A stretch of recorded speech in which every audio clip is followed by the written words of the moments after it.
bienvenidos a Caminos de Tiza. Hoy vamos a hablar sobre los nombres de las calles, las plazas, las escuelas. ¿Son arbitrarios? ¿Son azarosos? ¿Nos representan? ¿Nos dan identidad? ¿Quién los elige? Les recuerdo, por ejemplo, en Berazategui hay una escuela media que se llama Ernesto Che Guevara. Durante 15 años luchó la comunidad para lograrlo. Hay otra en la capital federal que se llama María Claudia Falcón, en honor a la adolescente asesinada, desaparecida, durante la última dictadura militar en la Noche de los Lápices. Estamos en la escuela 23 del 11 aquí en la capital federal y esta escuela, junto con su comunidad, critica y tiene propuesta alternativa para la plaza del barrio. Vamos al encuentro de nuestros invitados.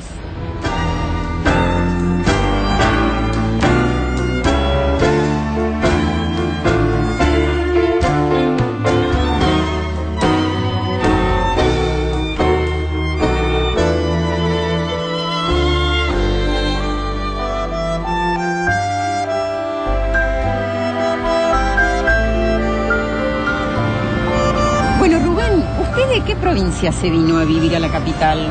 Y en el 67 vine de la provincia de Formosa, de un pueblito llamado Pirané, muy chiquitito. Vine para acá por problemas migratorios económicos centralmente, problemas de familia. Claro. Y bueno, estamos en Flores Sur. En el Bajo Flores, exactamente. En el Bajo Flores. Cuéntenos un poquito la historia de esta plaza, aquella plaza, esta que no es muy plaza. ¿Cómo es esto?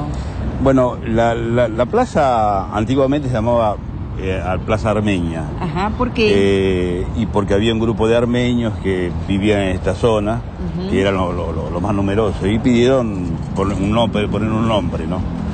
Se lo dieron. Ahora, pasa el tiempo, cuando viene la dictadura militar, deciden cambiar el nombre y poner el Plaza de los Virreyes en honor a los virreyes, esta plaza. Por supuesto, inconsulto. Inconsulto, como lo hacía toda la dictadura militar. Claro. O sea, que hacía toda la cabeza, ¿no? Acá en el gobierno de la ciudad. Centralmente, los vecinos siempre estuvimos en contra inclusive de la construcción de la autopista. Nos reuníamos en el Club Yondú para ver si frenábamos. No lo pudimos frenar, como fue imposible, ¿no? ¿Pero qué pensaban de ese nombre ustedes? Plaza de los La Virreyes. mayoría no estábamos de acuerdo. Lo que pasa es que en ese momento no se podía discutir. Después fue cambiando la cosa, hablando con varios vecinos. ¿Y qué decían entre ustedes? ¿Por qué no? Y porque, primeramente, nosotros creemos que había que revisar la historia, de quiénes fueron los virreyes, si gobernaron realmente para el beneficio del pueblo o en beneficio del gobierno de España. Ese es el tema central, esa es la discusión central. Y después, cómo se revisa la historia de lo que nos han contado sobre la conquista, sobre el descubrimiento. Por eso, centralmente, nosotros nos planteamos y buscamos un nombre que nos parecía que era el hombre central, el caso de Tupac Amaru, que fue el primer levantamiento, que sí propusimos ese nombre acá. Bueno, es evidente que los virreyes cumplieron un papel central en el periodo colonial, sobre todo si estamos hablando, digamos, de formas de dominación política.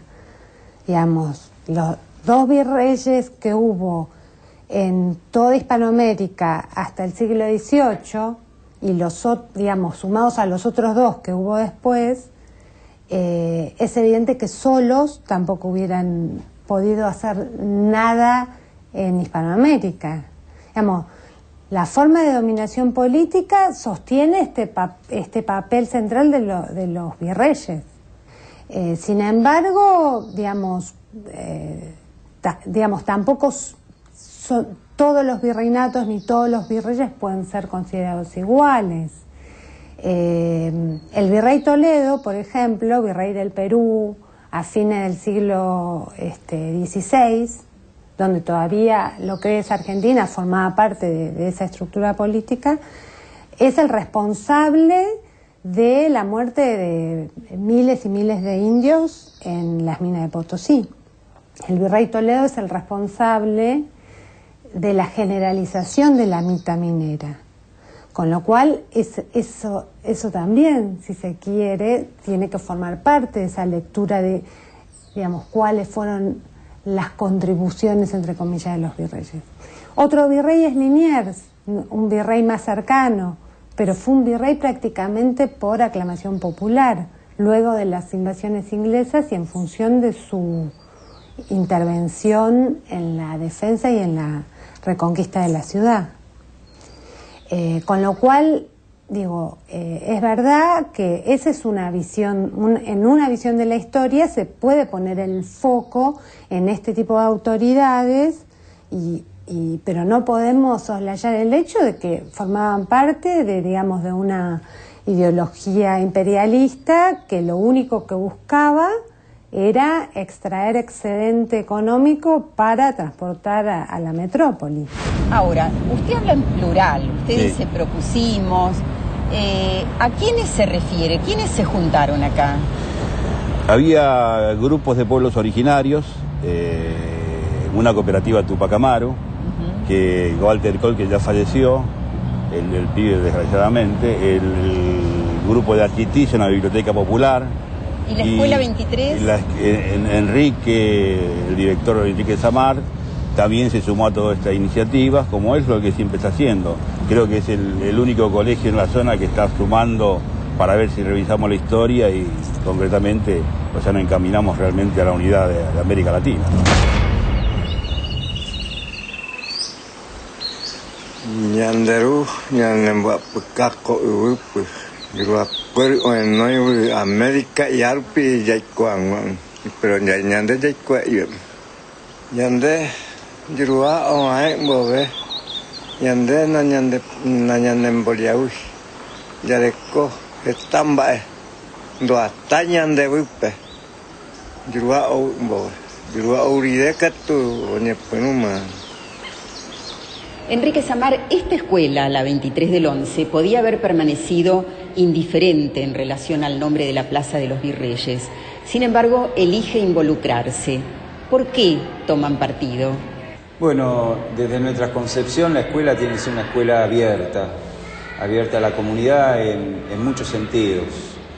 En cuanto a que pensamos que debemos hermanarnos con los vecinos, con las organizaciones del barrio, con otras escuelas y comprometernos en distintas problemáticas. En este caso, un vecino, recuerdo el mecánico del barrio, recuerdo que vino a conversar con nosotros y nos contó la historia de la plaza y que no sabía muy bien qué hacer porque como que no tenía respuesta en distintos ámbitos. Y entonces hicimos una reunión aquí en la escuela, invitamos a amigos, vecinos, a distintas organizaciones y a partir de ahí empezamos a trabajar, ¿no? Con una encuesta, juntando firmas, armando el proyecto. ¿Por qué les parecía que el nombre de Tupac Amaru era más apropiado?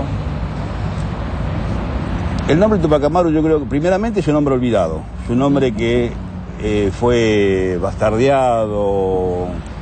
Entonces nosotros, recuperando la historia de quién fue realmente, estuvo 10 años organizando la resistencia, fue el primer levantamiento serio que puso en jaque a la colonia española, al gobierno español. Estuvo 10 años organizando la resistencia, se levantan y después es vencido porque no toma la decisión final, porque no quiso matar a semejante, entonces se quedó y después lo derrotaron a él y lo descuartizaron, lo intentaron descuartizarlo, ¿no? Es decir, es una forma de cómo rendir honor a un hombre que levantó y reivindicó, que fue el primer hombre que reivindicó vivir de común acuerdo, anuló la explotación de la esclavitud, anuló la mita, o sea, Claro. anuló un montón de cosas y planteaba concretamente la unidad de todos los sectores para vivir como hermanos. Bueno, Tupac Amaru fue un cacique indígena de distintos pueblos de la Sierra Sur de Perú. No era un indio del común, era parte de la élite indígena. Él había sido educado en un colegio para los hijos de la nobleza indígena en Cusco, el Colegio de San Francisco, y y manejaba el español, manejaba el quechua, manejaba el latín, y como cacique llevó a cabo distintas formas de defensa de sus comunidades. O sea, la rebelión fue la última herramienta, pero previo a la rebelión uno puede reconocer en Tupac Amaru distintos modos de defender a sus comunidades. Por ejemplo, a través del recurso a la justicia, digamos, era un experto litigante, sabía cuáles eran los medios, él varias veces fue a Lima para que le reconocieran su parentesco con los linajes nobles incaicos, por eso es Tupac Amaru II, porque quería probar el parentesco con Tupac Amaru, que precisamente el primero fue asesinado por el virrey Toledo a fines del siglo XVI, pero además era un comerciante mediano, tenía una fortuna moderada, se dedicaba al comercio de mulas, tenía tierras, también como cacique podía acceder al trabajo de los indios de sus comunidades. Entonces, si bien la rebelión de 1780, que empieza en Tinta, con el ajusticiamiento del corregidor de Tinta, digamos, puede verse como una ruptura con el sistema colonial, en todos los años previos él cuestionó ese sistema colonial formando parte del mismo desde adentro. Entonces, por ejemplo, otra de las cosas a partir de las cuales él acudió a la justicia es para pedir que los indios de sus comunidades no tuvieran que cumplir con la mita minera. Entonces es un personaje muy interesante porque además lo que muestra Tupac Amaru es, digamos, la historia de Tupac Amaru es que las comunidades indígenas en América organizaron distintas formas de respuesta frente a la dominación colonial, impugnándolo desde la rebelión abierta, pero también socavándolo internamente y conociendo las estructuras de dominación y recurriendo a ella para obtener beneficios propios. Indio Taba, ya se han ido tus caciques.